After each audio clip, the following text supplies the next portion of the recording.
Guys, welcome to the Fitness Entrepreneur Show. Today I want to talk about profit margins. Now, obviously profit margins are what's left at the end of the month after you have gone through all your expenses with your business, paying for your systems, paying for your team, paying for education, paying tax, everything, you name it. Profit margins are ultimately what is left at the end of the month. Now, I want to approach this from two angles. I want to talk about how to increase the profit margin, both in terms of finance, and I also want to talk about how to increase the profit margin in terms of personal bandwidth, energy, and happiness. And this is something that I talked about last week on Instagram, and I got a ton of interaction about it. And I just wanted to create a show/podcast, serious piece of content around it so that you could resort to this and ultimately learn from it. So first things first, one of the biggest challenges of growing a fitness business is the fact that it's really easy to make money. It's really easy to sell a service. It's really easy to take clients on and ultimately create a ton of work for yourself. The problem is that you end up trading a lot of time for money, especially when it comes to one-to-one coaching, doing check-ins and trying to grow everything. And you can only really take on so many clients before you hit a threshold. And one great question that I love to ask people is, if you took on 10 or 20 more clients, what's the first thing it's going to break? Most people will say themselves, unless you've been working with me and you've built all the systems to leverage yourself out of the business, whether it's through systems, whether it's through team. Systems and team are ultimately going to be the main things that allow you to get out of that. Now, the reality is, if you are in that situation, then there's a very high chance that you're going to increase the likelihood of burnout. There's an increased chance that you're going to increase the dislike for your business. And safe to say, there is nothing worse than running a business that causes you pain, that causes you anxiety, that ultimately is just forcing you to work all the time and having you on alert 24/7. And whilst it may be good financially, at the end of the month, what you'll tend to find is that you've got no personal bandwidth left. You've got no energy left. You've got no happiness left. You've missed out on important dates, whether it's with your other half or your kid or something like that. And just the reality of running a really busy business that makes a lot of money is that, to be honest, it's temporary. It's not sustainable. And that's one very important question you've got to ask yourself right now. Is the business that you're running within the fitness space sustainable? Could you sustain it for 5 to 10 years? Is it enjoyable? Do you look forward to waking up and serving your clients? If the answer is no, it highlights that you haven't got the right systems and you haven't got the right processes, or maybe even the right clients inside your business. And I want to share a couple of really important principles that are going to allow you to have more financial profitability, but also more happiness and more energy and more bandwidth at the end of the month. And it's super important to take these into account. Now, there's a ton of things that you could do, but I've distilled these down into 3 principles just to give you some fast, actionable stuff. So first things first, let's talk about the financial side of things and expenses. When it comes to growing a business, you have got to invest in it. It's nurturing the business with the right systems, the right education, the right team. You've got to pay for knowledge. You've got to pay for team. You've got to pay for systems in order to allow you to facilitate and fulfill on the promise that you make to your market. And if you don't spend money on the business, you've got to understand one thing. You can't budget your way to wealth. That's really important to understand. Let that sink in for a moment. If you're always trying to go for the cheapest option and you're always trying to save money, this and that, long story short, there's a very good chance that you're going to end up overworked. You're going to end up installing low quality people or systems into your business. And as a result of that, it's going to tank at some point. Something has to give. So you've got to look at, when you do your monthly expenses with your accountant or with yourself and you're reviewing, right, what is the muscle behind these expenses? What is the fat behind these expenses? What are you utilizing that's driving business forward? What are you utilizing that's allowing you to market better? What's you utilizing that's allowing you to fulfill better? Okay. You've got to realize 2 things. That when it comes to growing a fitness business, you're going to have to spend money on the marketing. That's getting clients in. So graphic design, Facebook ads if you run them, a copywriter if you need one, learning how to market is another one. You've got things like sales. You've got to pay for certain things. You've got to pay Stripe fees. You've got to pay PayPal fees. You've got to pay processing fees. You maybe got to pay for your Zoom account if you're taking calls over Zoom, etc. And what you've got to realize is that marketing and sales are about making money, whereas the fulfillment side of things, whether you're using the likes of Coach or any specific software or something like that, is involved in keeping the money. So there's two important concepts there that you've got to understand. And when you look at expenses, you've got to look at, right, what is actually driving my marketing, my sales, my fulfillment, and then get really, really clear on what's a muscle expense, and then also get really clear on what's a fat expense. So what is something that literally is not bringing an ROI? What is something that is not being utilized? What's something that's not useful? What's something that's not needed? And regularly go through your accounts and groom it like that in order to optimize your profitability, right? Because at the end of the day, it's about what you keep and take home that is ultimately going to be a reflection on your financial success and wealth. All right. Now, the second thing that I want to talk about, again, sort of leads back into sales and marketing. And it's about sharpening your message. When you're trying to appeal to everyone, you get a wide variety of people that will apply to come and work with you. When you get a wide variety of people that apply to come and work with you, you end up with a different set of problems to solve. And there's nothing worse than taking on clients with different goals, different values, different backgrounds that can't relate to each other. The more variability that you have in your business, the more unstable it's going to be.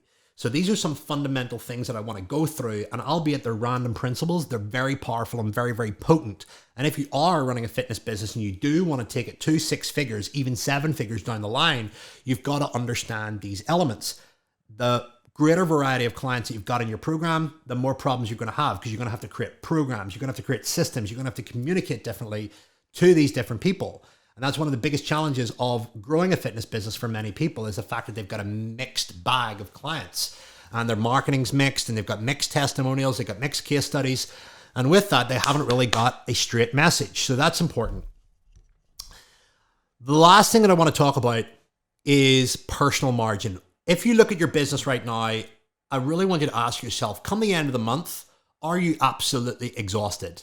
Like, are you fed up to the point where you're like, flip, another month, I haven't had much free time, I'm doing all these check-ins, I'm fed up of doing this, and you're starting to get bored, but also anxious at the future of the business. You're bored with delivering it, but you're anxious about the future because you're sort of thinking to yourself, am I going to have to do this for the rest of my life?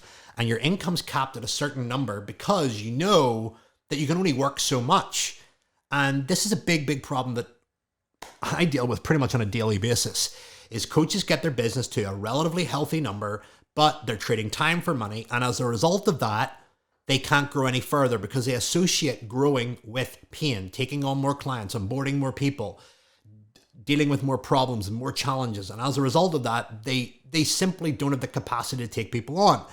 Otherwise, they're going to break. So you've got to realize that if that is the case, you've got to look at, like, what are you doing to protect yourself, right? What are you doing to free up more personal bandwidth? So we created a system in 2020, just around lockdown, called Leverage Coach, which basically takes the monotonous one-to-one coaching process that a lot of online coaches have, where they do check-ins with clients pointlessly every single week to talk about the same things, or tell clients to go and try something again and give it a fair test, and end up doing a ton of sterile check-ins, which ultimately takes up a ton of time and wastes a ton of time, and actually conditions the client to think that, hey, I'm actually not changing anything in my program here, X, Y, and Z, and then they actually begin to disassociate. And the reality is that process we've optimized it. I'm not going to run into everything that's involved in it, but it's basically taken the one-to-one unnecessary check-in process for most general pop clients and streamlined it and leveraged it to, believe it or not, once a month style check-in. You're probably asking what happens in between. There's a ton of delivery stuff that happens, like open offices, support calls if needed, but it basically removes the need for the client to check in every single week, which has liberated so much free time and pressure from our online coaches. Because if you're an online coach, you'll realize that most check-ins are a waste of time, and it's probably only the odd check-in every other month that actually is needed to look at progress and report. The only exception to that is specialist cases, whether you're working with somebody with a health condition or contest prep. But beyond that, there's a ton of things that you can do system-wise. Like if you're getting asked the same question over and over again, create a video on it, store it somewhere. You know, when your clients are getting onboarded, create a SOP system, like a principles for onboarding them, rules of engagement, like the 5 things you must do before you do this or that. Like these kind of things can save time, but you got to look at all the things in your business that are ultimately frustrating you, from the onboarding to the delivery to the sales calls, and you've got to systemize them. You also got to look at the work that you don't want to do, and you got to look at potentially hiring someone to come in and help you with certain elements of that. And that could be anything from accounting, that could be anything from like even your sales calls, it could be anything from doing your programming, it could be with helping out in your Facebook group. It could be to do with getting referrals. What are the things that you could delegate off? Because all of this stuff over time compounds and ultimately shrinks your bandwidth. And if your bandwidth's going to be shrinked, you're not going to enjoy the business. You're going to end up getting bored and you're going to tank the business. It's as simple as that. That's why most fitness professionals don't last any longer than 3 years, because they get bored or they get burnt out. And the reality is you have got to outsource. You've got to hire. You've got to get specialists in. And I know that you're probably thinking, that's going to cost me money. That's going to cost me time. Nobody's going to be able to do it like myself, etc., etc.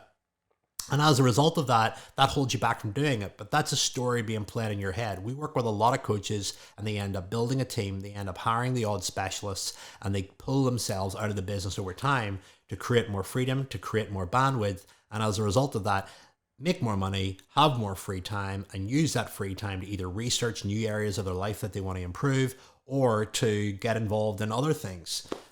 Maybe spend more time with their family and their kids. So guys, you've got to look at the systems and the processes that you could pull in, the hires that you could make in order to pull yourself out of the business and run it that way. Other things as well, like, you know, looking after your health and fitness, making sure that you're prioritizing yourself before you prioritize your clients, because you can't look after them if you're not looking after yourself. That's important. Your sleep, what you say no to, your non-negotiables, as I call it. Like, what are all the things that you should have in place to protect you? Because you've got to realize that your energy and your bandwidth isn't infinite. It will run out. So you've got to look at what you can do to protect that. So having strong principles in place, like even when you finish listening to this show, what are the 5 things that I can do every single week to make sure that I'm protected? What do you get involved with? What do you not get involved with? What arguments do you get involved with? When a particular scenario with a client comes up, how far do you go? Where do you draw the line? Things like that. All right. And I know a lot of coaches don't take this stuff seriously, and that's why they've got coaches or clients messaging with like 10 o'clock at night, 11 o'clock at night, and they wake up to a message on a Monday morning. All of this kind of stuff. And guys, all of that can be contained with the right expectations, the right systems, the right processes, and ultimately the right hires in your business. And that's what it takes to build a proper business, not just an expensive, well-paid hobby that ultimately traps you in trading time for money.